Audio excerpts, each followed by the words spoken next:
Bonjour et bienvenue, aujourd'hui j'analyse Léa qui était bloquée depuis des années à 2,30 en allure de course par 100 mètres.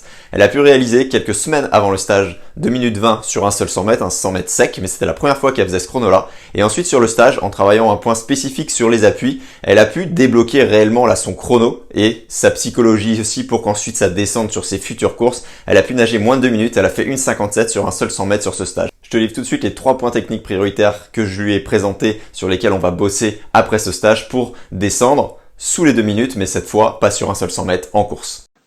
Oh, ok, salut Léa. Alors une bonne chose, c'est que tu as un bon alignement, même si tu as le regard certaines fois légèrement vers l'avant, d'accord. Mais on se prend pas la tête là-dessus parce que c'est pas le plus important là de ce que je vois. Tu as aussi du coup un bon corps projectile quand t'inspires, parce que regarde, t'inspires, ton bras il reste placé devant.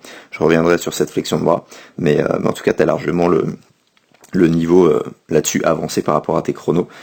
Donc ce qu'on va chercher à faire, regarde, on en a parlé de toute façon sur le stage, et d'ailleurs c'est comme ça que tu as débloqué les choses, et ça va être de chercher cette accélération du mouvement, d'accord? De vraiment commencer doucement au début, et ensuite d'accélérer avec cette expiration progressive. Là tu te sers déjà de ton expiration, mais de vraiment chercher à t'énerver, d'accord? À t'énerver là à partir de cette position clé là, numéro 3, et à partir de là, boum, ça doit envoyer fortement, ça doit expirer fortement, tu dois contracter tes muscles fortement. Vu que t'es bien placé, forcément, avec ça, mécaniquement, ça va nager plus vite. Donc je vais faire une progression sur 2-3 semaines pour toi et les autres là-dessus, sur vraiment ce point-là. Donc oui, ça va faire mal au bras et tout. Et bien sûr, je viens là du coup aux 2 autres points techniques, mais vraiment ta priorité numéro 1, elle est vraiment, je continue vraiment là-dessus. Le deuxième point, il va être par rapport à ton roulis. Là, ce qui se passe, c'est que les épaules elles tournent bien d'un côté et un peu moins de l'autre côté. Regarde, souvent, regarde, là tu as une légère flexion ici, au niveau de ton bras. Là on l'a vu, je l'ai vu juste avant aussi sur le bras droit. Tac, là surtout sur le bras droit, tu vois. Et là ce qu'il faut chercher à faire quand tu engages les épaules, donc tu les engages déjà assez bien, ok, mais on va chercher encore plus loin, ça va vraiment être de chercher à garder ce bras ici, pour éviter là les éventuels freins que tu peux mettre, d'accord. L'idée c'est d'avoir vraiment un bâton, quelque chose de tendu à ce niveau-là, tendu mais relâché, hein, d'accord. La seule contraction elle est au niveau de tes épaules, mais ça tu sais le faire, et de garder ce bras vraiment projectile devant, d'accord. Tu transperces l'eau. Donc là je change de vue, désolé pour la goutte d'eau, tu vois ton retour du bras droit est tendu. Donc là le retour du bras gauche passe bien, il a l'air relâché. Retour du bras droit à chaque fois tendu, parce qu'il y a un peu moins de roulis, ton roulis est légèrement moins prononcé de ce côté-là tout simplement. Donc on va juste chercher à le ramener un peu plus tendu, limite c'est pas gênant, mais qu'il soit vraiment, tu vois, vers l'avant. Parce que là il va légèrement par ici, et ce qu'on veut c'est vraiment aller par là pour que l'autre bras pousse encore plus facilement dans cette direction-là. Donc tu vois, là on est toujours sur ce truc de roulis, de retour de bras, d'accord. Je mets tout dans ce package là, dans ce point là numéro 2. Et l'autre point, donc là on a vu, tu vois, ce que ça donne, là de face, quand ton bras est plié, tu vois, et que tu contractes d'ailleurs. Ça aussi c'est un autre point. Tes doigts, à ce moment-là, regarde ce qui se passe. Regarde cette main là. Tu vois, là, t'essayes d'attraper l'eau, donc c'est bien parce qu'il y a quelque chose qui se crée quand même, mais essaye vraiment de relâcher tes doigts, de les étendre plus, sans qu'ils soient contractés, hein, toujours relâchés, pour prendre encore plus d'eau, d'accord. Parce que là, tu les recroquevilles, donc tu prends moins d'eau, prends plus d'eau, augmente tes surfaces, prends le temps là-dessus, vraiment une décontraction qui va t'aider, en fait, sur pas mal de choses derrière. Tu vois, ce bras-là, ces doigts-là sont beaucoup plus relâchés, du coup. Et donc, le dernier point, il va être sur l'inspiration. Donc, le troisième point est là-dessus. Pourquoi ? Parce que tu inspires légèrement, hop, légèrement trop tôt. Regarde ce qui se passe. On va regarder de l'autre côté, ça va être plus facile de ce côté-là. Respire à droite. Là, tu finis de souffler, boum.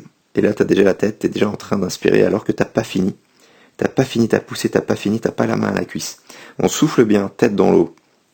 Même s'il y a une rotation avant, forcément, mais tu vois, là, ta rotation, elle commence, t'as même pas commencé à tirer, t'as même pas commencé à te propulser. Donc on va vraiment chercher à fixer ta tête, d'accord. Donc le regard, la nuque à plat, regard vraiment vers le fond de la piscine. On peut mettre la nuque encore plus à plat, tu vois, légèrement.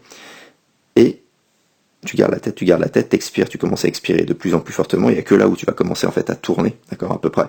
Je te donne le timing, mais tu auras des repères vraiment précis dans les séances. Et on garde la tête dans l'eau jusqu'à toucher ta cuisse, d'accord. Ou alors jusqu'à ce que ton autre bras, ici, vienne toucher ton oreille, voire vienne carrément se mettre devant en projectile épaule au visage. Donc je te donnerai les repères directement là-dessus. Et du coup, on va tester, ça va être aussi un gros point, parce que là, en fait, tu te propulses pas tout à fait. Donc tous les 3 mouvements, t'es pas propulsif jusqu'au bout. Et comme on sait que quand t'inspires, il y a toujours une perte de vitesse, c'est obligatoire, et forcément, tu mets pas toutes les chances de ton côté là-dessus. En plus, le bras qui se plie, ça te fait freiner encore plus. Donc on va vraiment chercher en fait à maximiser tout ça, tout simplement. et à inspirer en fait un peu plus tard directement. C'est juste entre guillemets, juste ce point-là. Tu vas voir qu'au début ça va perturber un peu, mais avec les repères en fait ça va s'intégrer très très très facilement, naturellement en fait dans ta nage. Sans que t'aies à y penser en fait. On va alterner des 25 repères et des 25 où t'es sur la sensation de ce que t'avais eu juste avant. Donc voilà les gars pour moi, écoute, tu vas voir que tes chronos là que tu as validés, tu vas continuer de les valider, de les survalider sur 200, 400 et ainsi de suite. Et sur ce, je t'envoie tout ça et je te souhaite une excellente progression.